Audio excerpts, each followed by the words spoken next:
I think now, Lee, it's probably a good time to move into a meditation and Let's do it. Continue the series on the akash. Oh, yeah. Yes, Great. I love the series on the akash. So with that, let's move into a meditation.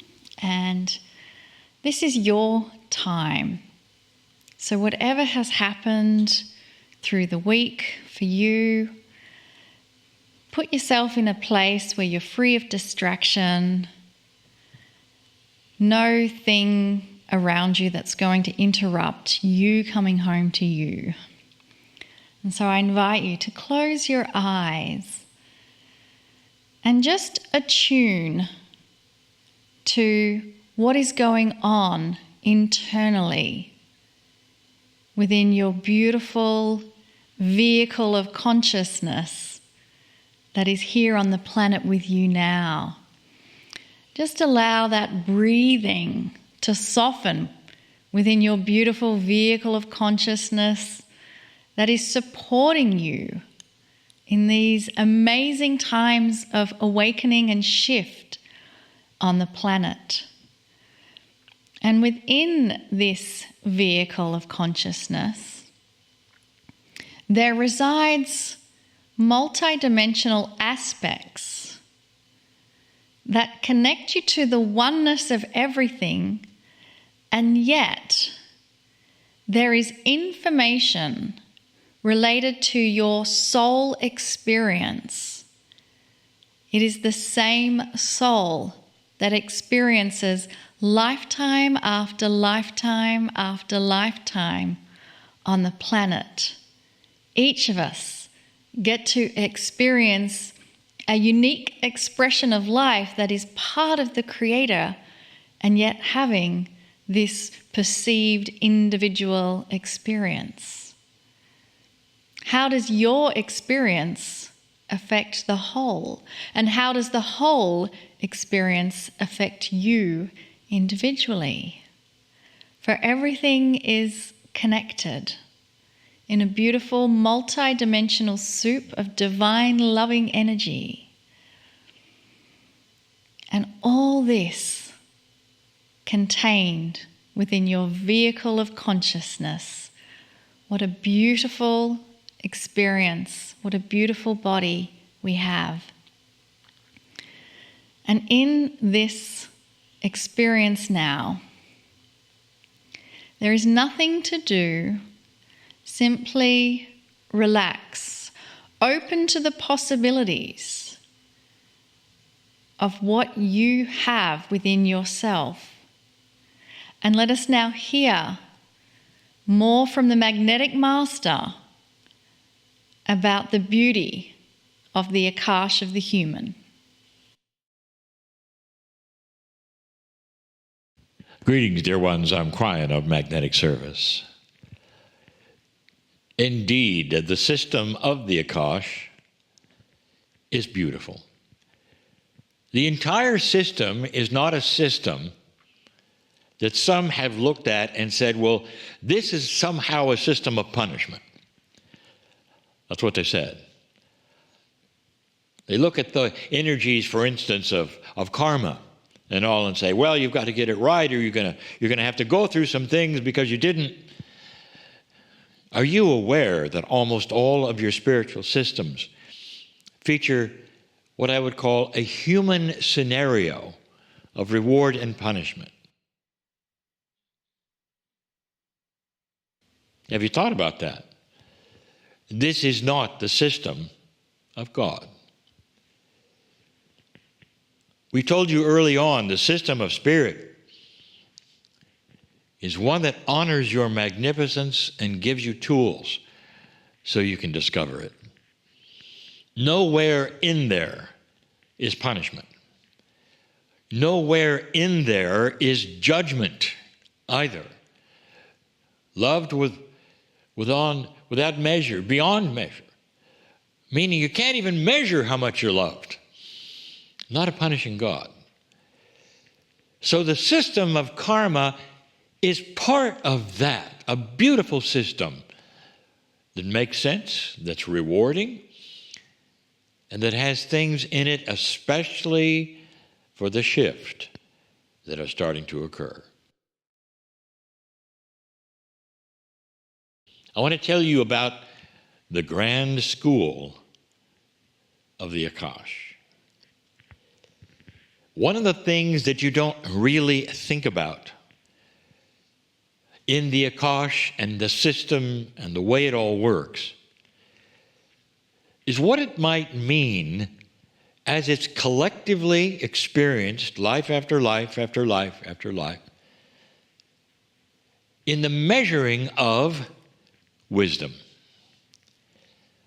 Every kind of growing up that you might do on this planet, kind of growing up, meaning did you go to school, did you not go to school, what culture, every single kind of growing up features one aspect. You learn as you go. In the culture of my partner, you're actually taught things as you go. That's schooling. And you're taught things in a schedule so that when you go to the next grade level, read this, the next lifetime, you carry the things you learned from the previous grade to the next. And those things then build upon what you learn in the next grade. And then you go to the next grade, and those things build upon that. This is simply common sense. But do you think of this with the Akash? Most of you don't. The Akash turns out to many to simply be a series of energies that you deal with. And that is what you're taught. Usually the Akash is something that you have to work with because you have things in the record that are bothering you this time. In these next couple of weeks, we're going to tell you some things maybe you didn't expect that are not negative at all about the Akash. Well, let's start with this one. Lifetime after lifetime after lifetime. Definitely, there is a deposit of those experiences in the form of wisdom to the next lifetime. The result you are seeing, you've even labeled it. You may have a friend who's given birth, and you go and see, you get to visit her, and you get to see the newborn. And perhaps she's holding that beautiful child, and you want to get around so you can see the eyes and see if the child is awake enough to say, hello to you, welcome to Earth, kind of a moment. And you may have had experience like this, and the child does. The child opens its eyes for a moment. It's not upset, it's not crying, it's just there.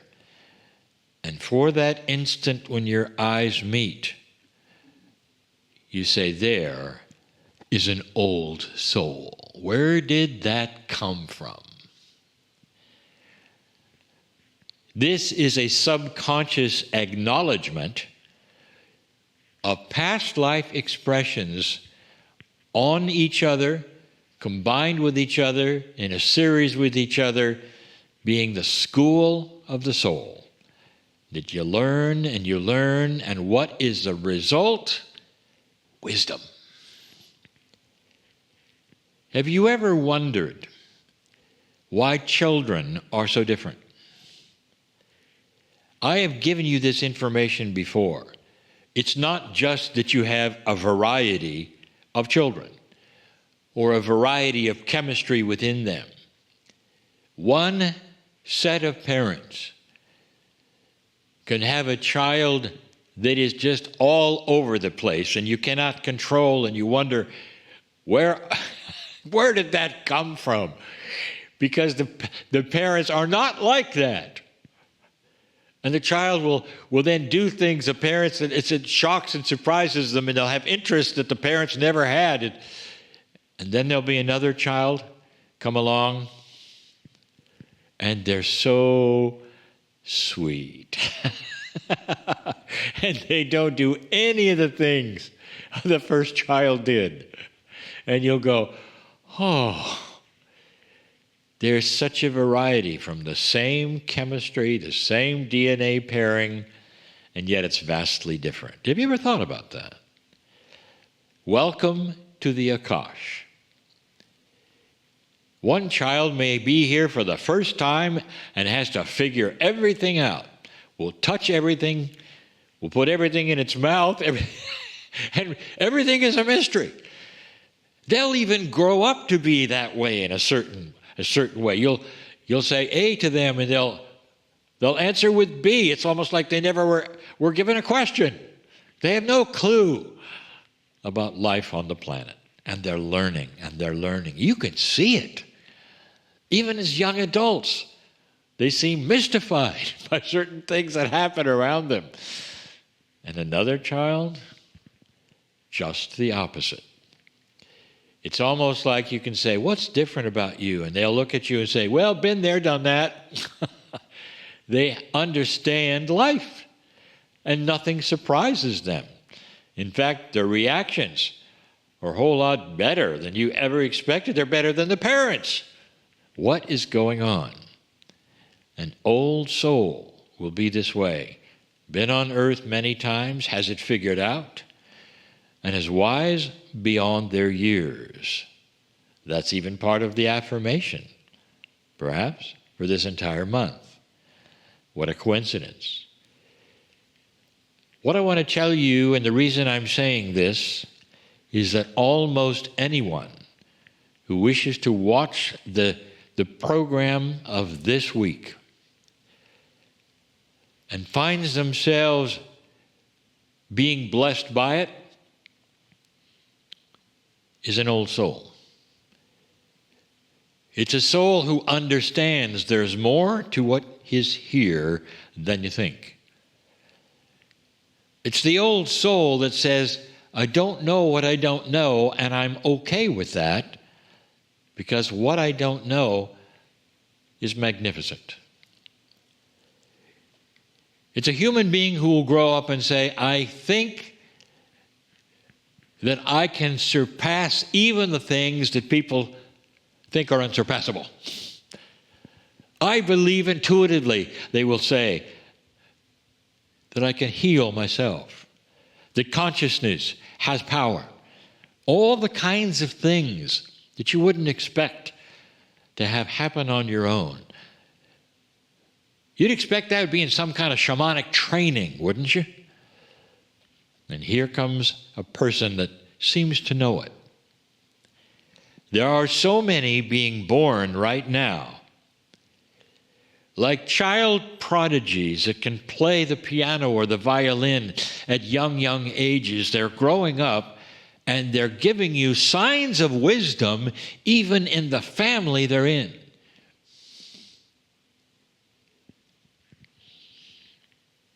My partner wrote a book many years ago called The Indigo Children. Some of you perhaps didn't even know that, thinking that my partner only wrote Kryon books. One of the most popular ones was the naming of new kinds of children on the planet. And these children were coming in with something that the other children had not, and that was wisdom. You started to see it up to 40 years ago. A slow change, perhaps. The beginning of the shift, perhaps. Wisdom is starting to occur, especially among the young people. And so if you're a cynic and you say things will never change, the world is going to a place of destruction, nothing will ever get better, humans are horrible. I'll tell you, there are many things changing. So that won't happen. That has to be the case, because if things simply stayed the same, there would be stagnation, even within human nature, self-destruction. It's changing, and the reason, wisdom. And the wisdom is that coming from the school of the akash. And that's you, old soul, watching this. And you may say, well, I don't feel especially smart or wise. You are wise. How do I know that? Because your intent is to watch this and be okay with the knowledge that I'm giving you, of the energy that I'm transmitting to you, of love, compassion. You will be one of the first ones to say, I feel it's correct. I feel it inside. Now I understand a little bit about why I am different from some of my peers, why I don't want to do some of the things they want to do, why I feel that I'm magnificent, and I want to show them they are too. This is the wisdom. It's why you're here. We'll talk some more about that later. I'm crying in love with you all, oh wise one. And so it is.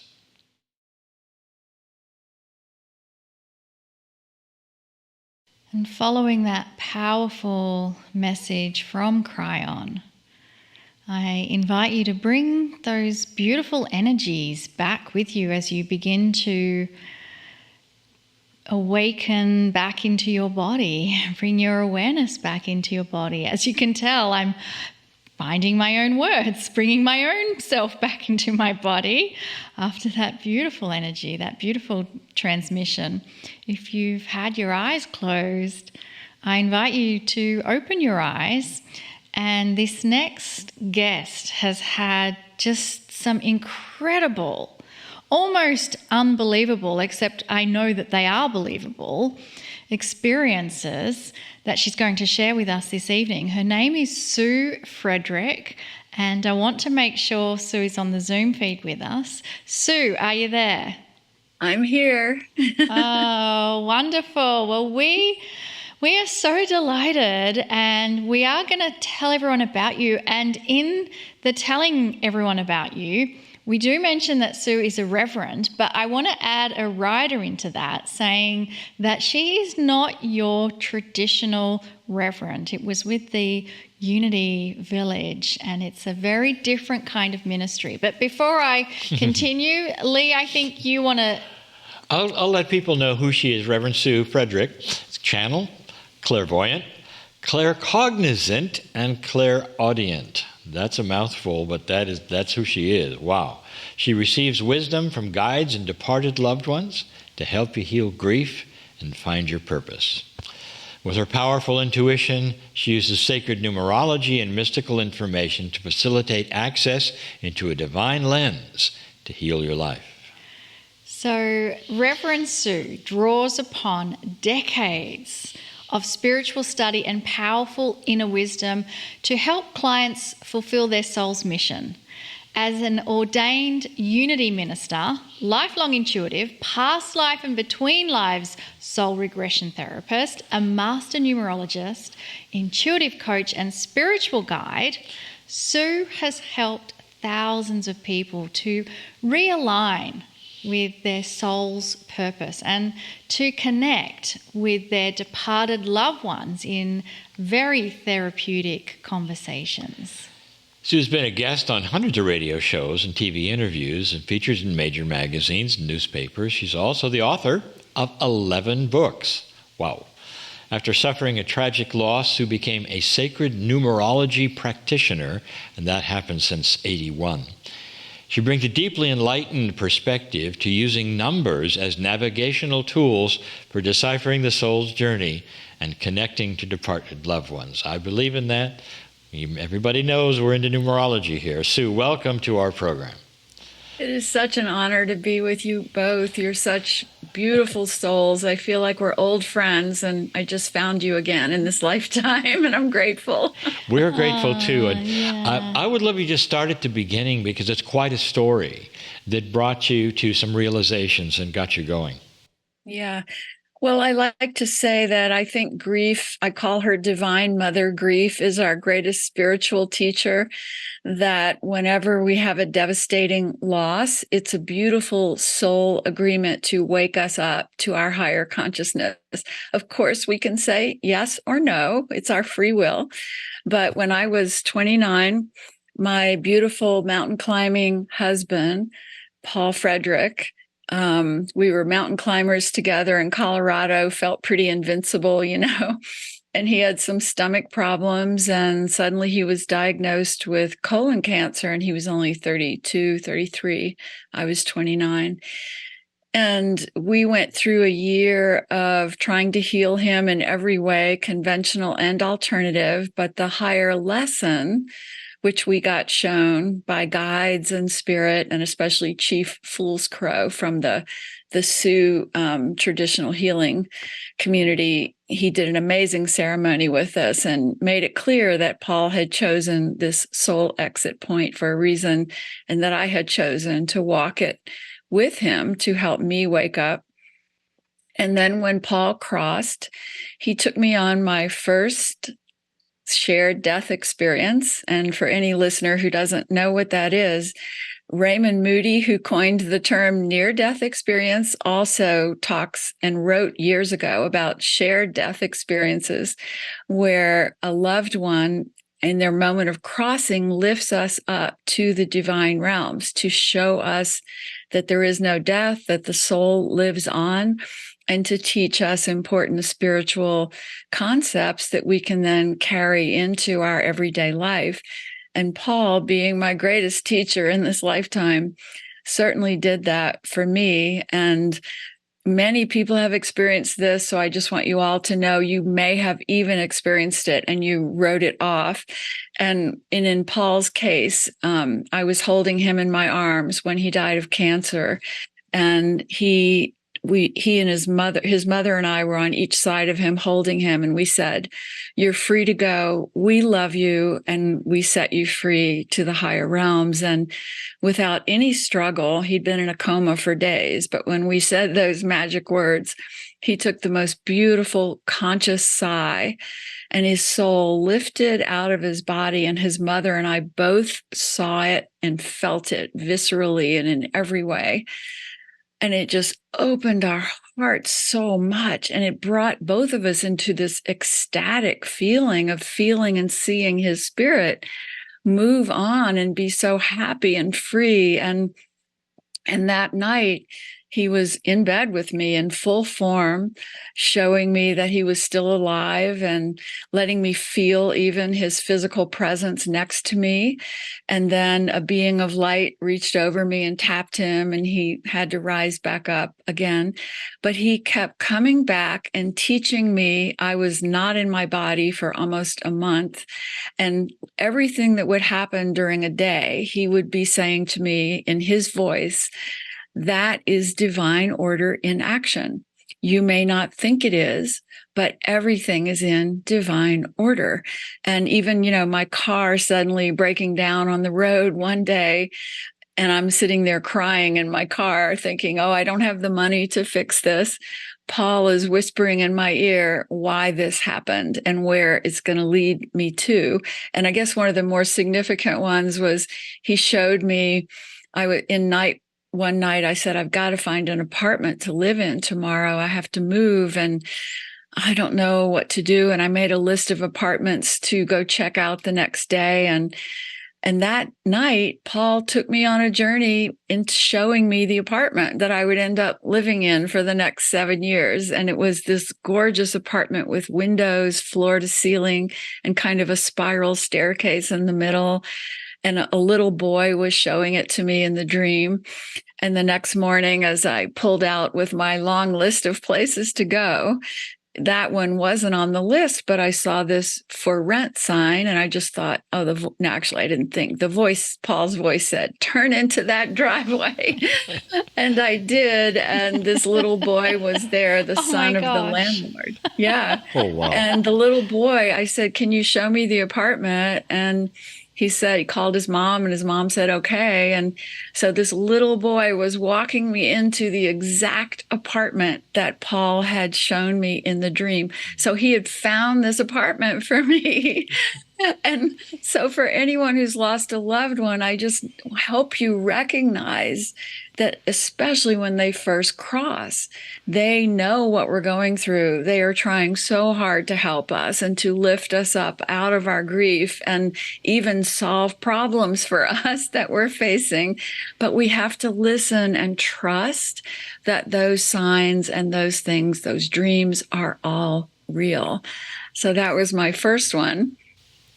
And do you want to hear about the next one? Absolutely. I mean, you had 2 more shared death experiences that I'm aware of. Well, the next one was the most fun. I mean, they're not fun when someone crosses that you love, but Chrissy had been my childhood best girlfriend. We had grown up Catholic together, you know, that girlfriend that makes you giggle in mass and you're both trying so hard not to laugh and get in trouble with the nuns. Yeah. That was Chrissy. And she made me laugh so hard all the time and laugh until I would cry. I mean, even when I was young, like first grade, second grade, and then it just continued on. And by the time we were in high school, I would be like, Chrissy, stop. I'm going to pee in my pants. You have to stop, you know. But she would make my stomach muscles hurt from laughing. And so after Paul died, Chrissy came out to see me and we had a wonderful visit. And we went skiing because I lived in Colorado. And on her way home, she got bruises showing up on her leg, and we thought it was from falling. And by the time she flew back to California, she was taken to the hospital and diagnosed with acute leukemia. And I just was devastated. Here was my best lifelong friend, and it was just 4 or 5 months after Paul had died. I was angry and upset, and Chrissy went through a bone marrow transplant that was very painful. I had so many questions for God. If this is a loving universe, why do good, beautiful people suffer? And I can now answer that, but I couldn't back then. And so one night I thought Chrissy was in remission, and I was sleeping, and all night in the dreams, she was flying with me, making me laugh so hard my stomach muscles were hurting. And she was taking me to see some friends that we knew, that we'd grown up with. And we were laughing and laughing. And I'd even wake up in the middle of the night and go, oh, I'm with Chrissy. She's making me laugh. And I'd go back to sleep. And that continued all night. And when I woke up in the morning, I said, oh, I was with Chrissy all night. And I went, uh-oh. Oh, no, I was with Chrissy. And I called her mother, and her mother said she had crossed that night. And what a blessing. She came to show me that love and joy and laughter is our natural essence. And it is what we exactly return to and experience the minute we leave the body, even if the body is suffering from cancer or some painful illness, that we are free of it instantly, even before the final moments. And that laughter and love are the frequency of God consciousness. Thank you, Chrissy. She still comes to me showing me that. And my third one, I'll say quickly, because I know we don't have a lot of time, but it was my father, and he was dying from lung cancer.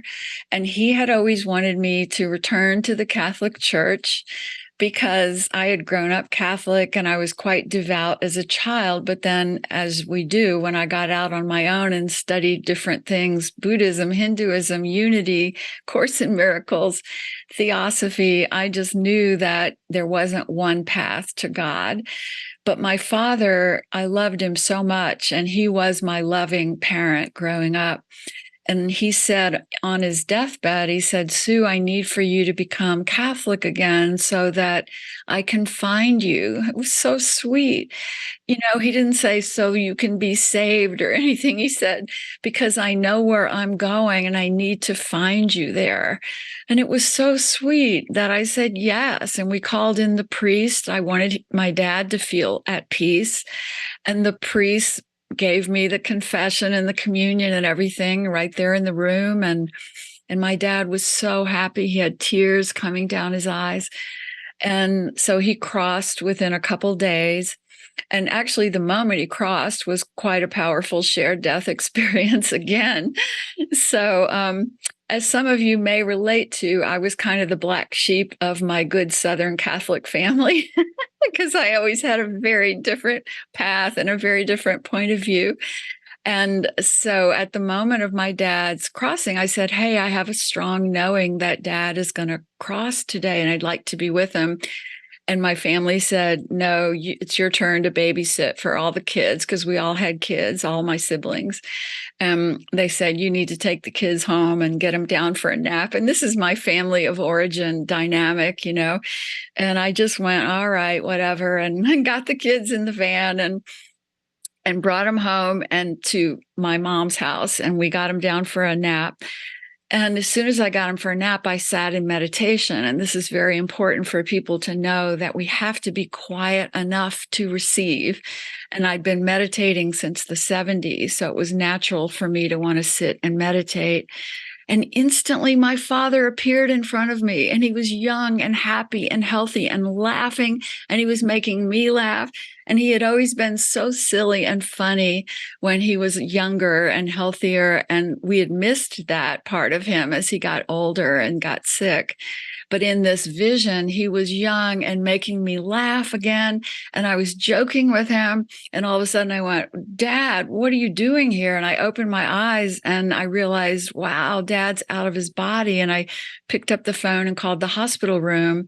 And my brother Jim said, "Dad is having a heart attack and it's chaos in here. They're trying to give him CPR." And my dad was dying of lung cancer. It was just that my family couldn't agree on the do not resuscitate orders.